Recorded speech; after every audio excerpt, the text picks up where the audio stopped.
Inside the product box, there will be a router, a charger, and a Type-C charging cord.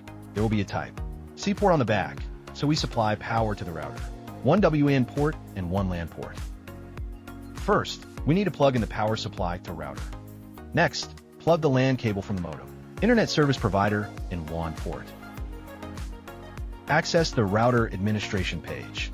After completing the physical setup steps, you can use a PC, laptop, phone, or tablet to manage the router. You connect to Wi-Fi or via LAN to GenRouter. The default Wi-Fi name will be GenRouter 2.4/5G. After successfully connecting, you can use any browser that can access the following address: 192.168.5.1:9000. This is the management interface of GenRouter. It will display all devices that have been and are connected.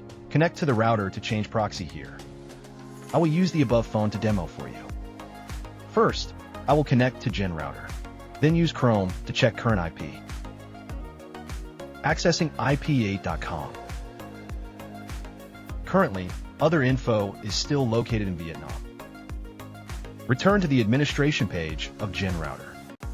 You can press F5 to reload the device. This is the device that I just connected to. To change proxy, you need to select that device in proxy section. You will paste proxy in the format. It will be IP, port, user, password. Every day, I will support both protocols, HTTP and SOX5. Here, I will use SOX5. After add proxy, you click apply for device. This is successfully. Return to the device on the box phone. Then reload the web page IP8.com. So IP, like other parameter, is already in the US. To create Wi-Fi, everyone goes into a Wi-Fi menu, then select all Wi-Fi. For a Wi-Fi name, you can name it as you wish.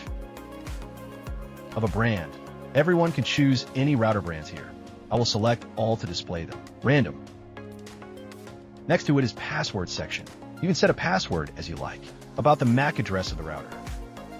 It will randomly generate for everyone based on the brand, so you can leave it blank. Then one person clicks add here. I will create 2 more Wi-Fi. GenRouter will support creating Wi-Fi on 2 frequency band, 2.4 and 5G. After you complete this, click on apply for router and it's return to device on box phone. I will use an app which is called Net Analyzer to check the Wi-Fi signal. Open the app and go to Wi-Fi signal section. Then reload to see the Wi-Fi networks we just created. At this moment, you can go to setting and connect to the newly created Wi-Fi as usual. Proxy manage. To facilitate the management of large proxy, you can go to the proxy manager section and paste your proxy into the settings. Select the format of proxy. As mine will be SOX5, host, port, user, password. Return to the device manager section. You want to add proxy for any device? You just need to click on the arrow button of proxy. Then select the proxy that we added before. Then select apply for device to paste proxy for device successfully. At this moment, you can return to your phone to use for Chrome and access IP8.com again to check IP.